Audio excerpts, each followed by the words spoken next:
Movie की शुरुआत होती ही युवाओं का एक समूह जो कि समुद्र तट पर फंस जाता है और उन्हें इस रहस्यमयी रेत से बचना है क्योंकि जो भी इस जमीन को छूता है वो उन्हें निगल लेती है। कहानी की शुरुआत में लास वेगास शहर से दूर एक तटीय क्षेत्र में युवाओं का एक बड़ा सा समूह आया हुआ है समुद्र तट पर, जो कि पार्टी करने का फैसला करता है, जहां वे चीजों को अधिक रोचक बनाने के लिए विभिन्न चुनौतियों वाले संगीत और पेय पदार्थों का सेवन करते हैं। मौज मस्ती करते हुए इन गिरोह के सदस्यों से एक मीच नाम का युवा जो सभी लोगों के फोन अपने पास रख लेता है और सभी को इस फोन से दूर रहने को कहता है कि वो इन पार्टी खत्म होने के बाद वापस लौटा देगा। सभी युवा लोग अपनी पार्टी कंटिन्यू रखते हैं, जबकि वेस और गिलबर्ट आगे के लिए लकड़ी खोजने का काम सौंपा गया था। लेकिन जब वो वापस आते हैं तो वो बताते हैं कि उन्हें एक विशाल विचित्र वस्तु मिली है जिसका स्वरूप परेशान करने वाला है।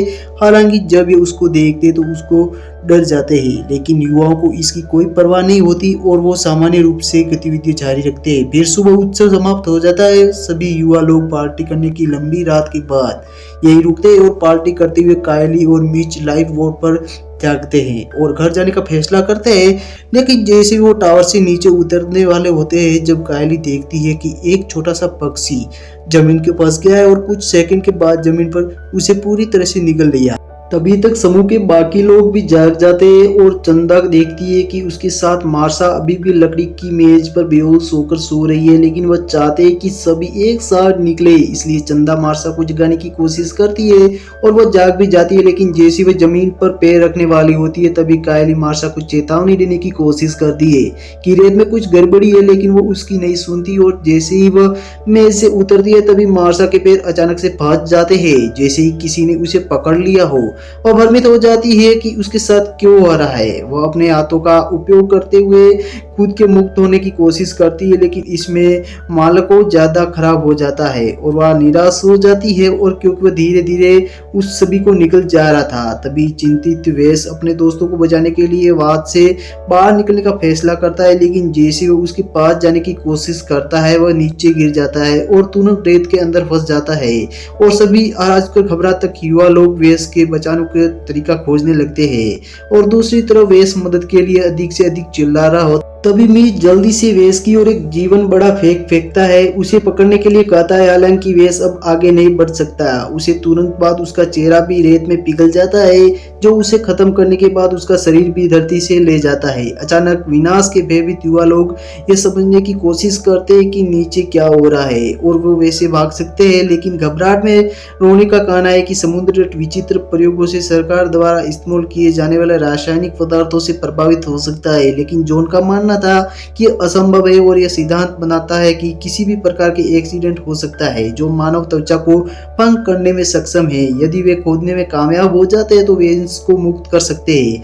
लेकिन चंदा सुझाव देती कि हमें पुलिस से संपर्क करना चाहिए ताकि वह हमारी मदद कर सके और यह सुनने के बाद गिलर्ट कहता है कि सेलफोन अभी भी काम कर रहे होंगे। वो पूछती है कि वह कहाँ पे, लेकिन समस्या यह थी कि मीच के कारण सभी सेलफोन अभी भी कार की डिग्गी में है और कार की बैटरी पूरी रात हेडलाइट्स जलाकर खड़ी रही, उसके कारण जल गई तभी ताकि अचानक से जानकारी प्राप्त की जा सके। तभी कायली सिटी के किनारे पर जाती है। जैसे ही वो अपना हाथ जमीन पर करीब ले जाती है तो वो रेत से कुछ आता है और उसको अंदर लेने की कोशिश करता है। उसी समय गिलबर्ट जाग जाता है और महसूस करता है कि उसे एक धातु के बैरल के अंदर रखा गया है जिसके चेहरे पर बहुत सारे विचित्र चित्र बने हुए थे, जिसे देखकर वह बहुत ज्यादा क्रोधित हो जाता है और युवकों से उस वस्तु को हटाने का आदेश देता है। जबकि वो बाहर निकलने की कोशिश करता है, लेकिन गिलबर्ट को समुद्र तट पर निकल जाने के बचाने के लिए अपने तरीके से समूह के बाकी लोग उसे स्थिति के बारे में चेतावनी देते हैं और अपने दो दोस्तों के खत्म हो जाने के बाद पता चलता है कि गिलबर्ट निराश हो जाता है और अपने आप को शांत करने के लिए वो अधिक संघर्ष करता है कि इतने में मीच उसे बताता कि अगले कुछ घंटों में ज्वार बढ़ेगा जिससे गिलबर्ट सुरक्षित रूप से साइड छोड़ सकेगा। इसीलिए उसे अब इस बताना होगा कि वह खुद को संभाले और स्थिति को शांत करने के बाद इंतजार करे। ताकि कायली ने मीच से सवाल किया कि ज्वार इतना नहीं बढ़ेगा गिलबर्ट को बचाया जा सके और युग ने कहा कि उससे केवल अपने दोस्त को यह विश्वास दिलाने के लिए ऐसा कहा था कि वह बच जाएगा। कई घंटे बीत जाते हैं और युवा लोग सभी अपने समुद्र तट पर फंसे हुए हैं और वह सूर्य रोशनी से अधिक जल रहे हैं। क्योंकि उनके पास लाइफ बोट नहीं है और भागने का कोई रास्ता नहीं बचा। तभी कायल डिब्बों की जांच करती है और माचिस की एक डिब्बी पाती है, जिसकी वजह से वो आपात स्थिति के लिए बचने का फैसला करते हैं।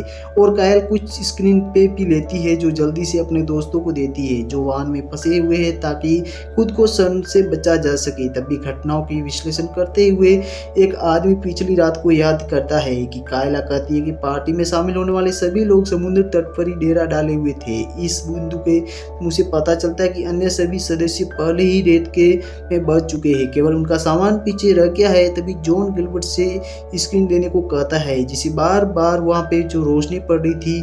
फिर कायल समुद्र तट का अवलोकन करती है और नोटिस करती है कि पिछली रात वेस और गिलबर्ट द्वारा लाई गई विशाल वस्तु नष्ट हो गई है। और इसको देखते ही युवाओं का एहसास होता है कि वह विदेशी अंडा हो सकता है जो तभी निकला जब सभी सो रहे थे। सुनकर गिलबर्ट हताश हो जाता है और बैरल को झूलने लगता है, लेकिन कायल उसे शांत करती है और कहती है कि यह प्राणी शायद अभी भी अपने वैश्विक रूप में नहीं है, इसीलिए उनके पास अभी भी बचने का मौका है, ताकि ये पाते हैं कि राक्षस कितनी अधिकतम दूरी पर हमला कर सकता है। तभी कायल सूरज से कहती है और एक पैकेट मानती है और उनमें से एक को दूर फेंक देती है। जैसे ही वह जमीन को छूता है, भोजन जल्दी से रेत का निगल लेती है। और कायल कहती है कि वह इसी प्रक्रिया तब तक दोहरा सकते हैं जब तक उसकी सीमा तक नहीं पहुंच जाते जहां तक प्राणी पहुंच सकता है। तभी मीच और सोजे फेंकने की कोशिश करते हैं, लेकिन एक सिंगल भोजन को पकड़ लेता है और गिलबर्ट के सामने ही अपना भोजन बना लेती है, जो इस बात से नाराज होते हैं उसे आखिर सोसेज को फेंकने से पहले कोई भोजन नहीं मिल पाता। तभी कायला अपने दोस्त से इसे दूर दिशा में फेंकने की कोशिश करने के लिए कहती है और ऐसा करने में वह आखिरकार इस बिंदु को ढूंढ लेते हैं जहाँ टेटेक्स नहीं पहुंच सकते, जिसे देखकर हर कोई नई खोज कर राहत महसूस करता है। लेकिन चंदा उन्हें बताती कि इससे कोई फर्क नहीं पड़ेगा क्योंकि वह स्थान बहुत दूर है और उसके पास निकलने का कोई सुरक्षित रास्ता नहीं है और इस बात से क्रोधित होकर उनके पास भागने का कोई रास्ता नहीं है। तभी जॉन एक विचार आता है और वाहन से संपर्क बोर्ड ले लेता है ताकि उस समुद्र तट तक सुरक्षित पहुंच सके।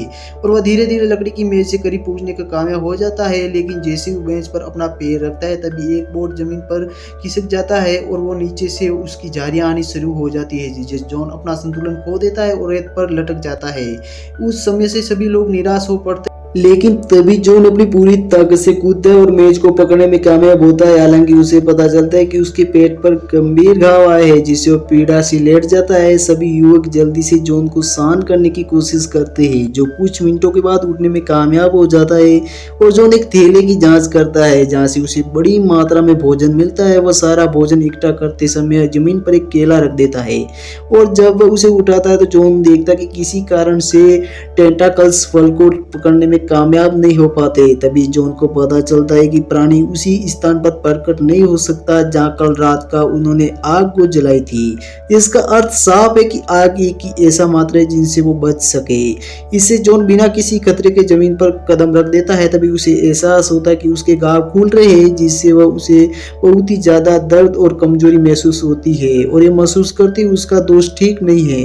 फिर कायल उसे शांत करने की कोशिश करती है और उसे समूह के बाकी लोग के लिए कुछ खाना फेंकने के लिए कहती है और जॉन भी जमीन पर खड़े रहने की कोशिश करती है। अपने दोस्तों की दिशा में भोजन की पूर्ति करता है, लेकिन जैसे वो मीच और एक पेय फेंकने वाला होता है तभी उसे लगता है कि उसके घाव अभी खुलने लगे हैं और वह दर्द की सवार में होता हुआ अचानक से जमीन पर गिर जाता है और जॉन की चोट बढ़ने लगती है, जिससे उसे अत्यधिक दर्द होता है, जिसके कारण वह मेज पर ही गिर जाता है।